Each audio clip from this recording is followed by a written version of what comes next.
Olá pessoal, voltando então aqui para a nossa terceira e última parte do vídeo de taxonomia de Bloom aí na prática. Vamos falar dos últimos dois níveis, os níveis mais difíceis de uma questão, que é a síntese e a avaliação, né? Lembrando que esses dois últimos níveis aí da taxonomia de Bloom são referentes a produções de novos saberes, né? Eles trazem níveis mais quantitativos e qualitativos para uma questão. Vamos saber identificar dentro daquela estrutura de questão que a gente está fazendo e assunto, que é a Lei Maria da Penha. Vamos ver como é que ficaram as questões para esses dois últimos níveis.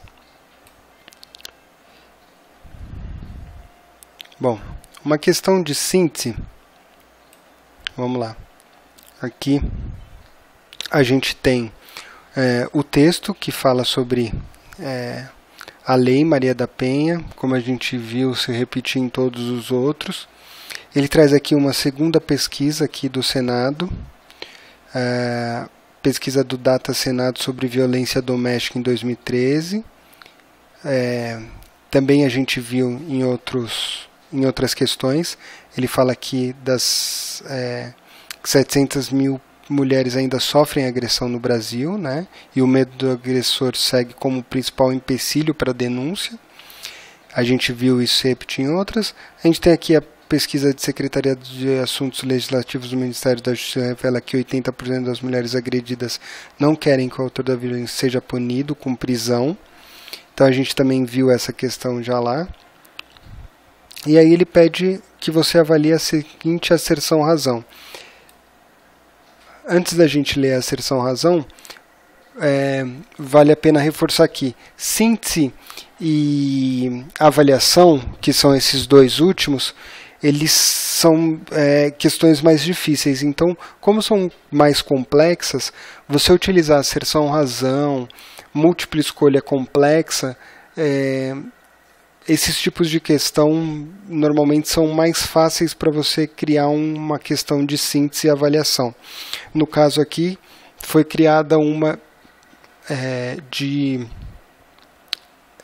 asserção-razão, onde tem uma afirmativa e o porquê dela. Apesar da Lei Maria da Penha ter uma posição de destaque no cenário internacional e de ser conhecida pelas brasileiras, ainda existe muita vítimas desse crime no Brasil. Legal. Correto. Por quê? As mulheres têm medo de seus agressores e às vezes se sentem merecedoras das agressões, o que evidencia uma sociedade machista e patriarcal. A respeito dessa asserção, assinale a alternativa correta. Então ele vai perguntar aqui se uma é uma proporção, se as duas são proporções verdadeiras, se uma justifica a segunda, tal. A palavra porquê ela sempre traz essa conotação de você julgar um novo saber. De você julgar não, desculpa, de você gerar um novo saber. Porque aqui as duas podem ser corretas, mas às vezes uma não ser a proposição da outra, não ser a consequência, serem corretas, mas são distintas. A primeira pode ser uma asserção ser a proposição da segunda, ou seja, você precisa produzir um novo conhecimento aqui para você poder saber, para te levar à questão correta. Vamos ver como é que eles justificam a elaboração da questão para ela ser analisada ou ser avaliada como uma questão de síntese. A estrutura dessa questão combinou elementos e partes, como a gente viu nas outras, aqui também cabe, para que o aluno possa chegar a uma resposta correta, sintetizando o todo nas asserções.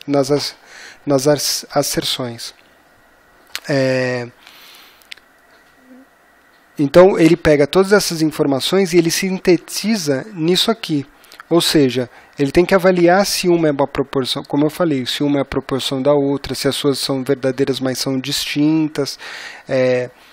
Ele tem que ter um conhecimento e produzir um conhecimento mais amplo sobre a Lei Maria da Penha, suas consequências e resultados que são gerados no âmbito nacional e internacional para ele poder assinalar a questão correta. É justamente o que ele fala aqui. Nesse sentido, o aluno pode identificar uma nova visão utilizando os conhecimentos adquiridos, né? Justamente ele avaliar essas questões, se uma realmente é asserção da outra ou não, é o que diz, é o que vai fazer ele, é o que vai destacar como uma questão de síntese, utilizando uma nova visão, certo? Vamos então agora para o último aqui, a avaliação.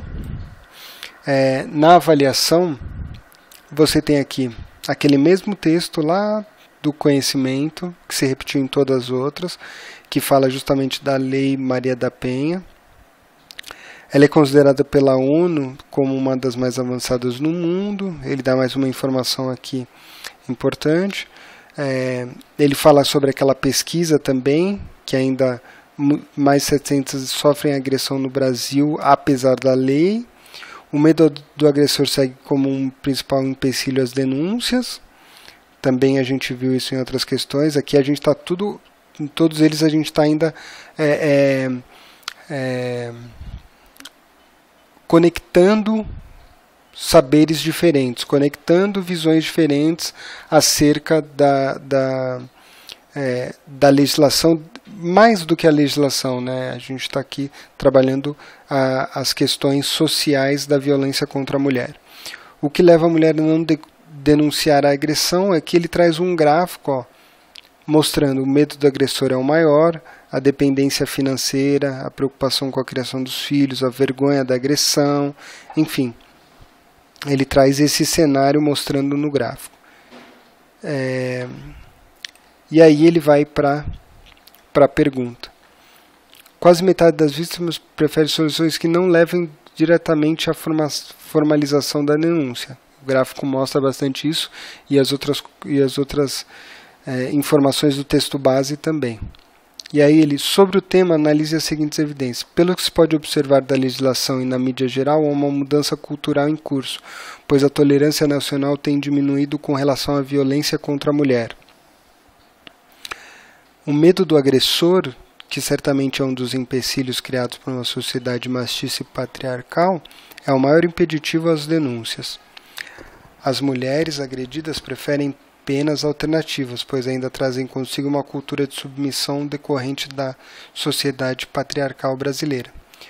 Considerando as possíveis ações de longo prazo, limitadas à questão cultural do machismo que possam melhorar o cenário das denúncias em face das 3 maiores empecilhos apontados no gráfico, escolha a política pública correta. Ou seja, ele trazendo informações novas e gerando um novo saber aqui, uma política pública mais correta dentre esses 3 afirmações aqui, que são produções de novos conhecimentos em relação a cada um desses itens. Tá? Então, é importante a gente ter claro aqui que o item 1, 2 e 3 são análises aqui, afirmações com base em análise de todos esses itens. E aí ele produz na questão, ele te pede um novo conhecimento, ou seja, uma política pública mais correta. Ele pede para você avaliar qual política pública mais correta em relação a esses 3 itens que foram analisados com base em todos esses textos. Então, esse é um nível mais avançado de uma produção de conhecimento. O que identifica justamente essa questão como uma avaliação é que ele pede aqui para escolher essa política pública correta. Tá? É uma produção de um novo saber. E aí a gente tem as alternativas. Uma primária de punição exemplar dos réus, uma proteção dos filhos provenientes das famílias vítimas da violência doméstica, a promoção de uma educação, a garantia da segurança da mulher, enfim. Vamos ver aqui qual que é a justificativa para ela ser analisada como uma questão de avaliação. Veja que nessa questão o aluno é chamado a validar critérios. Né? Então, 1, 2, 3 está justamente validando critérios de todo o texto base colocado aqui na questão. Julgar as ideias expostas e promover a solução para o propósito descrito no enunciado. Qual que é a solução para o propósito descrito no enunciado? A escolha da política pública correta. Diferentemente da dimensão aplicação, pode confundir bastante com a aplicação, porque fez esse... foi bem parecido, parecia que a gente estava julgando um novo saber, mas ó, ele diz aqui, o estudante não gerou algo novo lá. Aquilo lá não era um conhecimento novo. Se a gente voltar lá, em aplicação,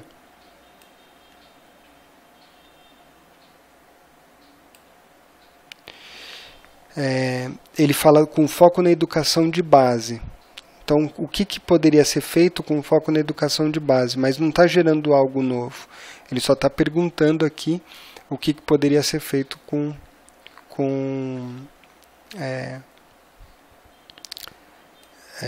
a educação de base, e ali tem uma resposta correta, porque as outras alternativas elas podem até ser uma solução que possa diminuir, mas para a educação de base, aqui não. Aqui nós estamos gerando um novo conhecimento frente a essas três, escolhendo uma política pública mais correta frente ao julgamento de todos esses pontos. Certo? Então, a gente chega aí ao fim da nossa avaliação dos itens de taxonomia de Bloom, trazendo o mesmo ponto, mostrando as diferentes bases para a construção de cada questão. Você vê que texto base pode servir muito bem para produzir questões de diferentes níveis. Você que está produzindo bastante questão, se às vezes tem um lote aí de 20 questões, você pode construir de diferentes níveis, mudando ela e vai encaixar. Às vezes você não precisa produzir algo novo, investir tempo muito grande para produzir uma questão totalmente diferente. Você pode aproveitar, às vezes, o mesmo texto base, conectar com outros.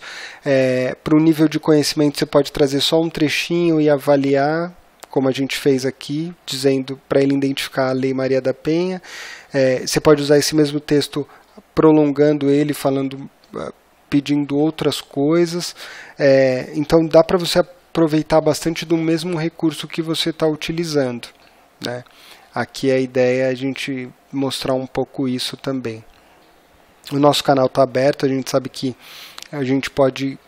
O feedback de vocês, a experiência de vocês fazendo questões em diferentes níveis de dificuldades, se você quiser contribuir com algo novo, alguma prática que você criou, que facilitou na construção do exercício, aquilo que você tiver com dificuldade, a gente vai trocando essas ideias e construindo materiais cada vez mais robustos que ajudem vocês na prática da construção das questões. Tá ok? Obrigado pela atenção de todos e a gente continua à disposição. Bom trabalho e obrigado.